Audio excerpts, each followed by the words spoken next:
Westlands Member of Parliament Tim Wanyonyi on the difference between the Gen Z movement versus traditional politics. Listen in. With the Member of Parliament for Westlands constituency, the Honourable Tim Wanyonyi.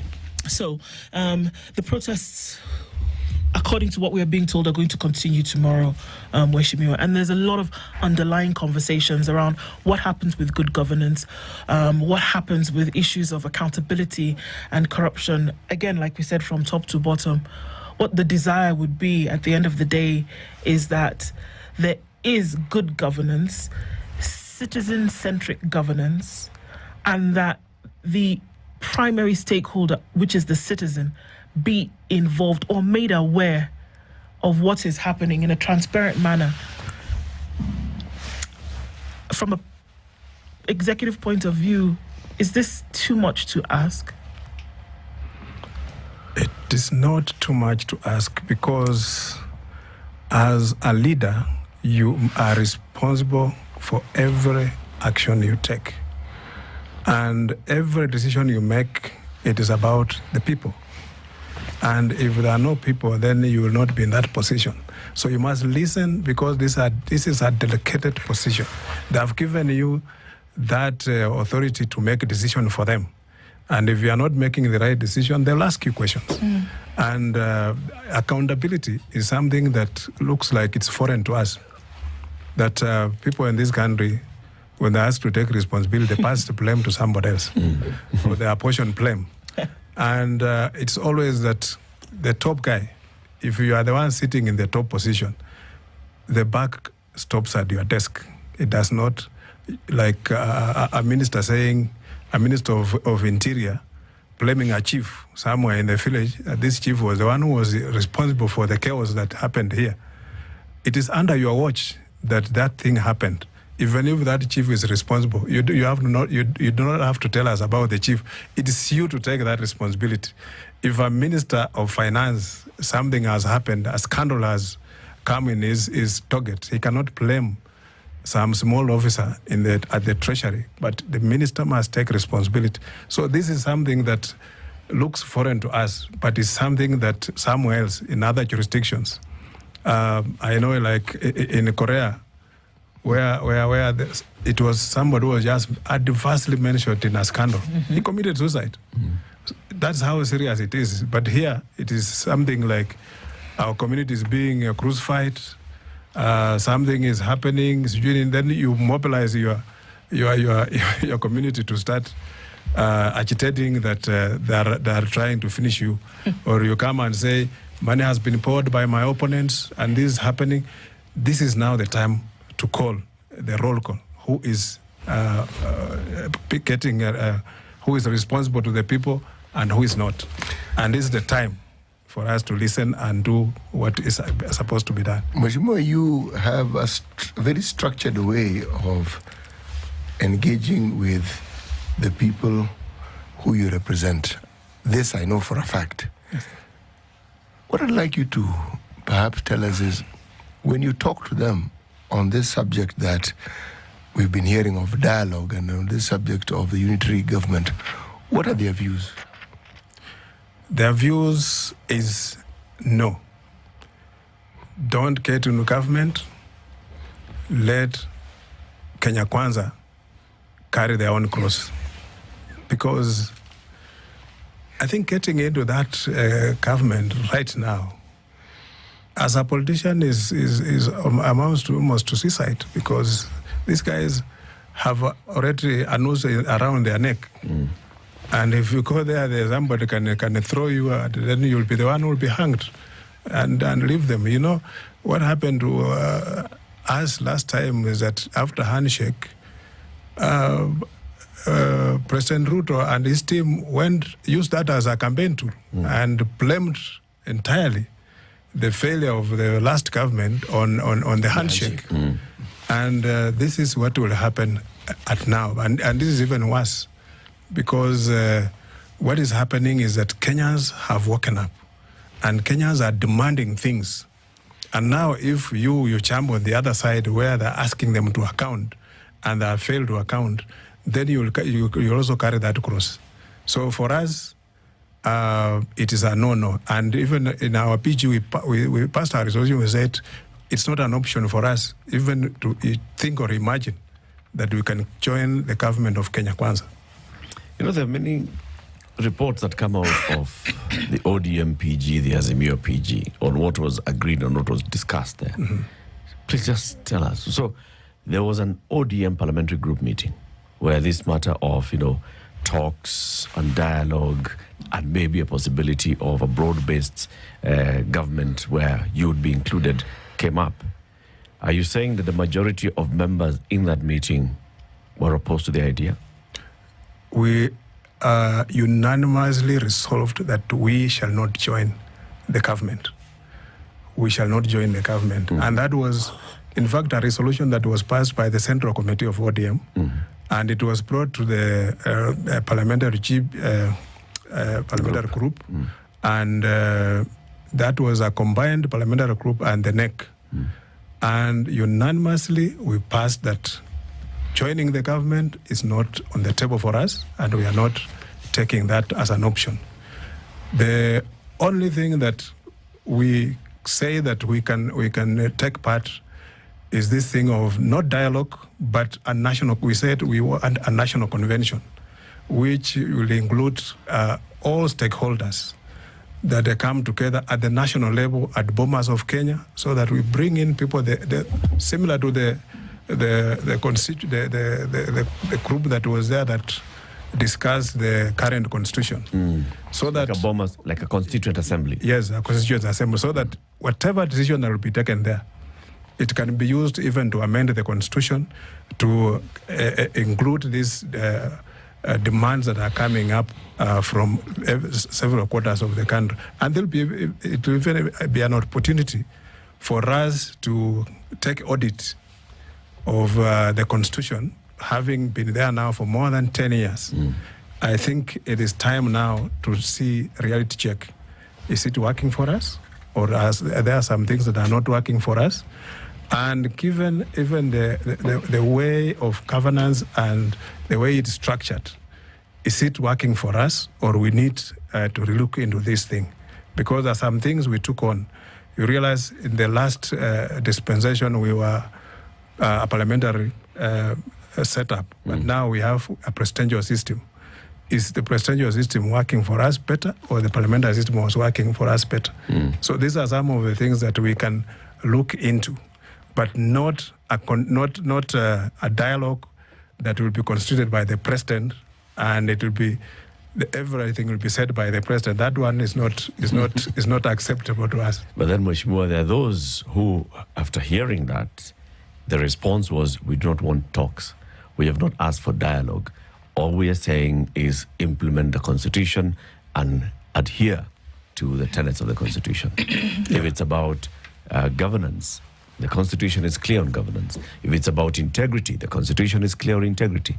If it's about accountability, the Constitution is clear on accountability. Yes. And the roles of each institution, including the legislature and the executive and the judiciary, the constitutional commissions, the independent offices. People have sat back and said, dialogue for what? What's broken is clear. Fix what's broken. Yes, that is true. That is also true.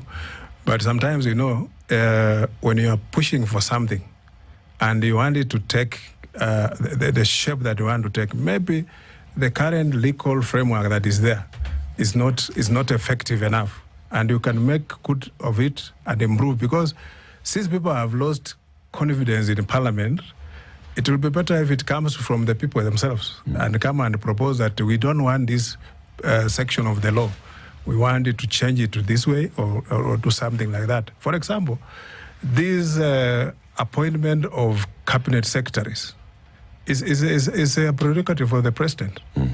And people are saying that whoever the president is appointing, they don't want them.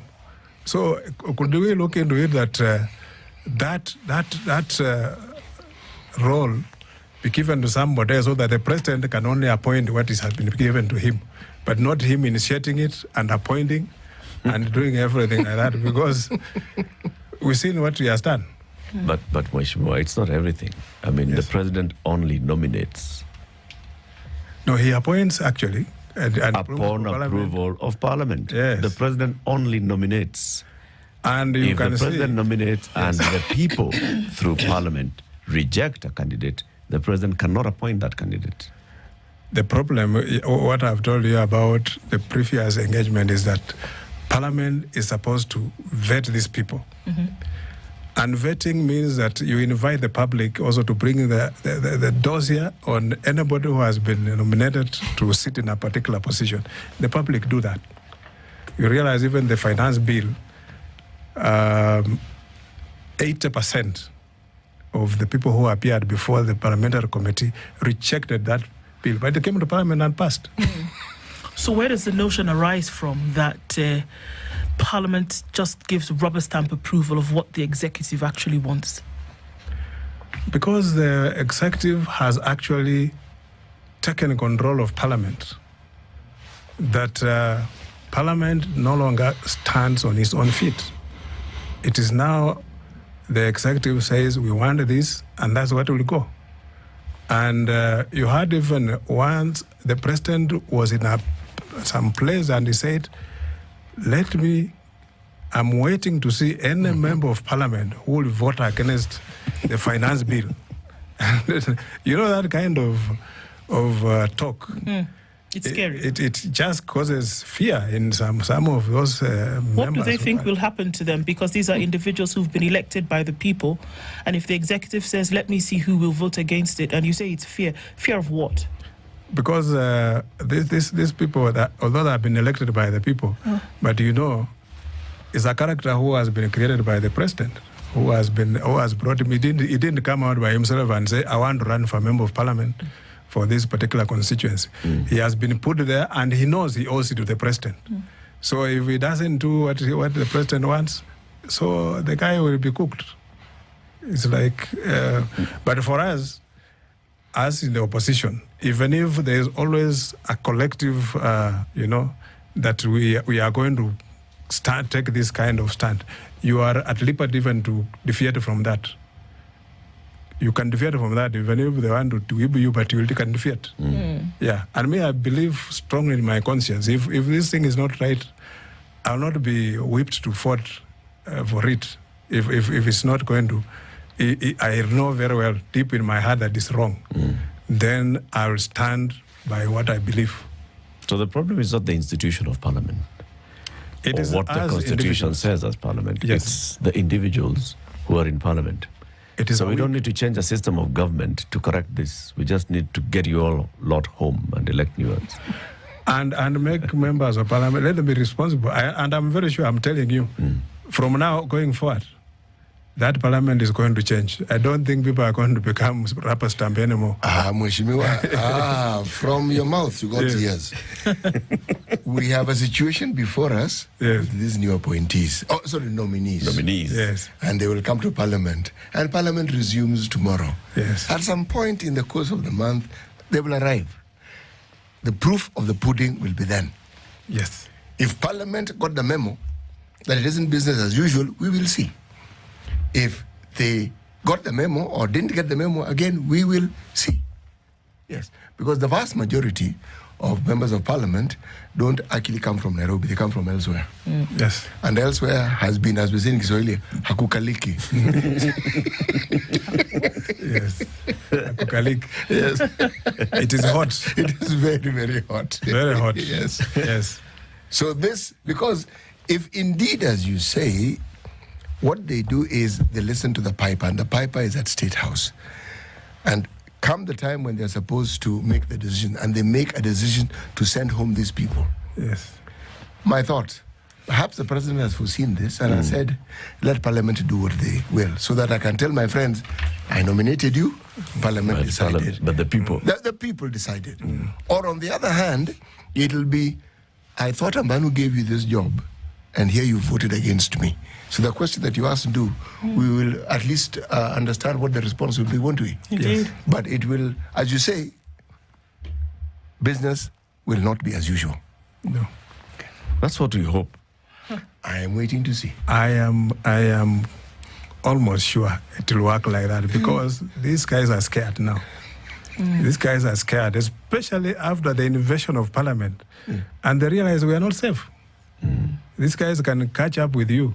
But this is now, it. Unajua, when they tell you, tunakuja kusalamia. Well, I think also, it has also, and maybe you can, talk to this as well, that there provides an opportunity also for Kenyans once again, because I'll forever speak for the people, that it provides an opportunity for Kenyans once again to actually see what leadership really ought to be. My village has a saying, my language rather, and CT has talked about this before, that it is when the wind blows that the backside of the fowl will be seen. The feathers will open for you to really see what the true picture is. So Kenyans have been sending people to parliament for years. And now we are saying that, yes, you've sent people to parliament only for them to serve at the behest of the president or the executive, which should not be the case. So the high chances of then people going back to the ballot at the point that they will be, and Kenyans are going to think twice, finally, about who they vote for, because it has been made very open and very clear that actually you're going to do the bidding of the executive, or you're going to do your own personal bidding, and that the people of Kenya's in terms of a priority at the very bottom of the ladder, I see a shift, a wind of change is actually blowing here, and it will not be business as usual going forward. It will not be business as usual. Kenyans have woken up, and I like to applaud this Gen Z group. These young fellows, when they come the first time, we thought it was a joke. And now they kept on coming, and they're promising to do this, and they did. They promised to do this, and they did. And as we have been in these demonstrations before, and when we are doing it, it was very difficult even to mobilize people to come on the street. But these guys are doing it very easily, using technology and mobilizing themselves, and coming there and even engaging the police. The police are there with tear gas and all those kind of things, but they're engaging them. There are some of them when we are talking to them. I saw a girl who stood at the police and said, "Why are you arresting me? Can you tell me why? What have I done?" And the police was just told her to go away. And that's unheard of, because the police will clobber you if you dare confront him. And by these people standing up at anybody, and I'm telling you, even the president, even if he speaks tough, they don't care. They're just telling him, you must listen to us, and you must do what we are asking you to do. It's not a favor, it is our right. It is our constitutional right that the president must also behave in a particular manner. He must listen to them. He cannot issue threats. He cannot do ABCD. And this is something that all of us as leaders, we must take home, because it is not business as usual. It is now people saying, look, our children are on the street. These are young fellows who say, I don't own anything in this country. Even if you kill me, it's nothing. And I remember even my own children, they went for the demonstration, and they gave us, even I have the pictures here. They said, Daddy, if we go missing, this is our picture. You can look for us. So, now these are guys who are even telling you, you guys, you have not done it, we are going to do it for you. We are prepared to go to the very end of this. And we are prepared to go to the farthest as we can go. And whether you mobilize the military or whether you mobilize who, they don't care. They are just going to go. And if they tell you they are going to mobilize 1 million, I believe them. They can do that. Because we don't know where they are getting this energy from. But in our mother tongue, we also say that these guys are standing sirr.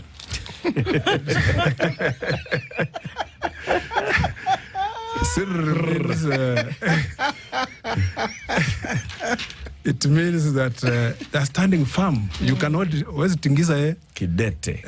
Amesimama kitete. You always tingiza ye. You are standing firm. And whatever you do or say, it doesn't matter. The centers of devolution, development, devolution, and the same protesters have said, we also want to focus our attention on what's been happening in our counties, right? So 11 years of devolution, what are we seeing? Are we feeling the fruits of devolution? Yes. And they've started turning the heat on that.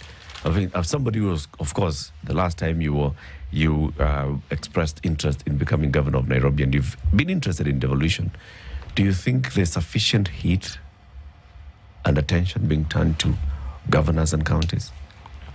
I think that focus should now shift to the counties, because you realize the first demonstration, the governor of Mombasa came out and was among the demonstrators. He was leading and addressed them. But now they turned around and said, now we are coming for you. The guy, I'm sure even his office now becomes very hot. So it is the issue of accountability. The first governors who occupy that office, there were no structures at that time. The structures, the framework, the legal framework had not been put in place. So they were just operating in any way they want. Along the way, these structures have been put in place. There is a legal framework guiding each and everything. But you still find that there is very little to show off in the counties. Very many counties, as the auditor, the control of budget has shown that most counties are even not putting money for development. You find, I saw the other day a report that the county, the city county of Nairobi spent over 600 million in 9 months on foreign travels only, which means these guys have got their priorities upside down. Those foreign travels, what are they translating to? Are they bringing in anything that has changed the way city is being governed? Is there anything that they have? Because many times they say they are going to benchmark, and they come back, you don't see where they went to benchmark. There was one time the MCS of Murang'a went to Rwanda, and everything they went to see, they were told this thing came from Murang'a. This farming, this what we benchmarked in Murang'a. In Murang'a, and here you have come to do that. I remember when Kaboko was the governor of Kiambu, the MCAs of Kiambu used to come to benchmark at Parliament. They used to come. They want to learn how Parliament do things, because now they are trying to align the county assemblies to the structures of Parliament, everything, including in the legislative process and all that. So they came to Parliament and went through from committee to all that.